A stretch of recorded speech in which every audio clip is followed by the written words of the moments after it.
ठीक है, स्टार्ट करते हैं। अगला पिछले ग्रुप 4 कंप्लीट होने के बाद कल ही शायद ग्रुप 4 आया है, आइए ग्रुप 5 में देखते हैं।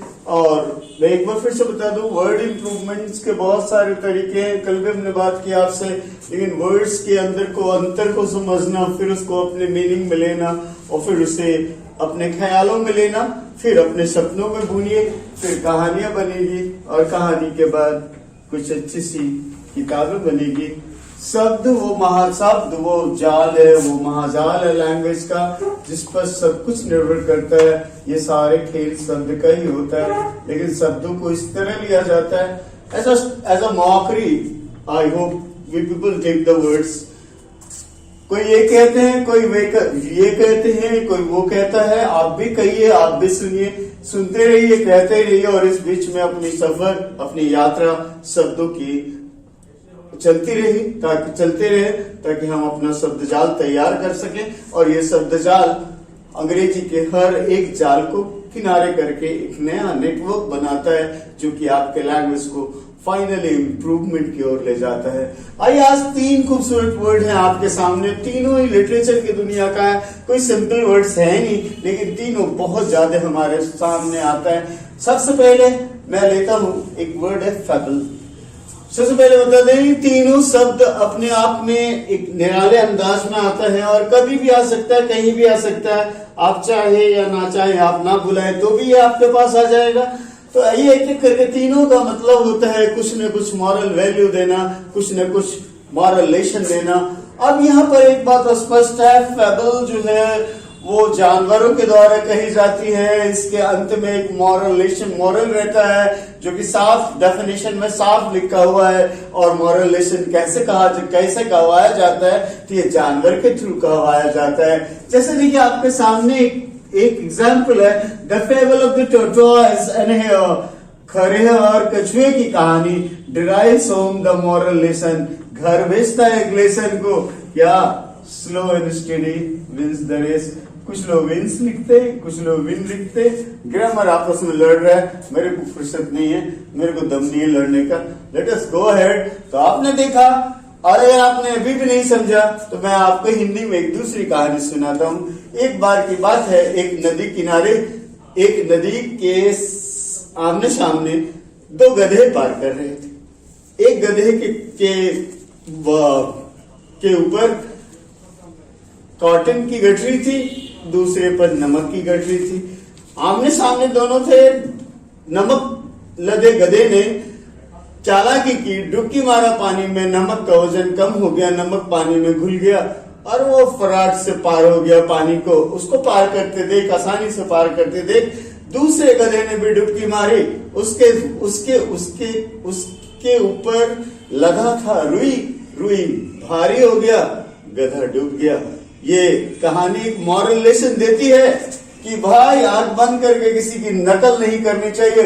तो मॉरल लेसन डायरेक्ट लिखा जाता है। ये फेबल की पहचान है। फेबल में कैरेक्टर एनिमल्स होते हैं और एनिमल्स के द्वारा वो ह्यूमन नेचर को रिफ्लेक्ट किया जाता है। और ये सिखाया गया कछुए और खरे की कहानी में।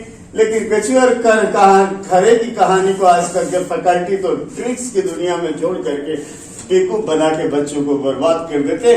ट्रिक्स काम आता नहीं, डुबो देता है अपने सर का नकल करने में। स्टूडेंट का करियर डूब जाता है, क्योंकि वो आंख बंद करके।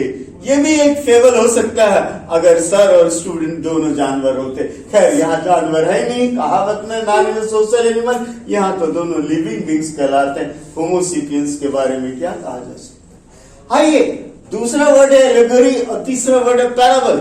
खासियत यह है कि एलेगरी और पैराबल का कैरेक्टर एनिमल नहीं है, और एलेगरी और कैरेक्टर इसमें दोनों में मॉरल लेसन लिखा नहीं रहता, डायरेक्ट लिखा नहीं रहता है। इसे समझना पड़ता है, इनडायरेक्ट लेसन रहता है। एलेगरी की खासियत है, ये लंबा है, विस्तृत है, बहुत सारे कैरेक्टर है और बहुत सारे इंसिडेंट है, बहुत सारी घटनाएं हैं।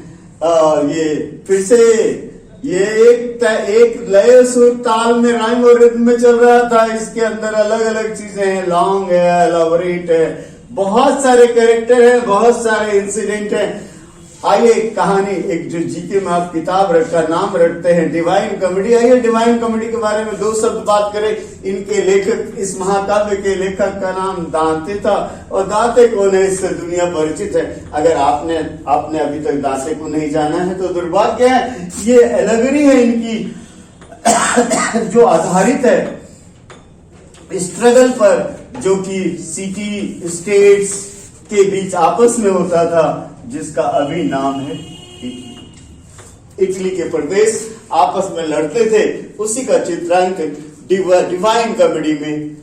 तो इसमें कोई डिवाइन कॉमेडी में दाते सर ने कोई भी ऐसा लेसन नहीं लिखा है डायरेक्टली, जबकि फेबल में स्टोरी में के अंत में जानवर के द्वारा कही गई स्टोरी में स्पष्ट लिखा रहता है कि हमें आंख मूंद करके किसी की नकल नहीं करनी चाहिए।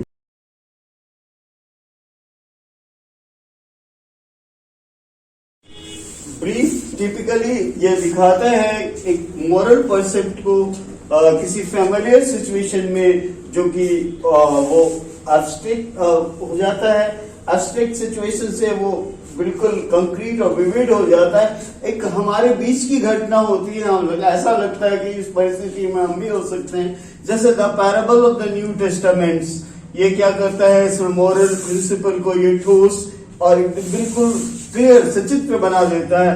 The parable of the blind man and elephant, एक कहानी है किसकी, अंधे आदमी और हाथी की। तो just you can see these words, बहुत खूबसूरत वर्ड्स है, और इसमें कोई तुक्का लेने का सवाल नहीं है। अब फेबल को हम जहां तहां डाल दे तो ये कहीं अपनी मीनिंग नहीं दे सकता। तो वो जो द्वंद्व आप सोशल मीडिया पर देखते हैं, शब्दों के शब्द जालों का समूह, कभी शेर में, कभी कविताओं में, कभी कहानियों में जबरदस्ती थ्रो करना वर्ड्स के मीनिंग को डिस्टॉर्ट कर देगा, पूरे वाक्य के मीनिंग को खा जाता है। अगर हम इसके इनर मीनिंग को ना समझे, अगर इसको यूज करना, अगर आप इसको थ्रो करना चाहते हैं अपने सेंटेंसेस में, तो आपको फैबल, एलिगरी और पैराबल में होने वाले थोड़े अब देखो यहाँ, अगर हम पैराबल को ले आए फेबल के जगह पर, तो शायद ये अपना काम नहीं कर पाएगा, और एलिगरी के बदले अगर हम फैबल को वहां खड़ा कर दे, ये कभी स्पष्ट अपना मीनिंग नहीं दे पाएगा। वैसे आधुनिक दौर में डिस्टॉर्शन का दौर है, लैंग्वेज को हर विद्वान अपनी अपनी शैली में स्थित तोड़ देते हैं, अपने वे में एलाबोरेट करते हैं, लेकिन हमारा काम यह है सिंपली आपके थॉट्स को क्लियर रखना इन शब्दों के प्रति, क्योंकि ऐसा नहीं, शब्दों के महाजाल में अगर आप एक दूसरे को इससे डिस्टिंक्ट नहीं कर पाएंगे तो कभी कभी तो फील करना भी मुश्किल होता है, और स्पेशली पर्टिकुलरली अपने लिए थ्रो करना तो बहुत मुश्किल होता है। That's all for the day. फिर मिलते हैं अगले सेशन में अगले शब्द के साथ। Thank you.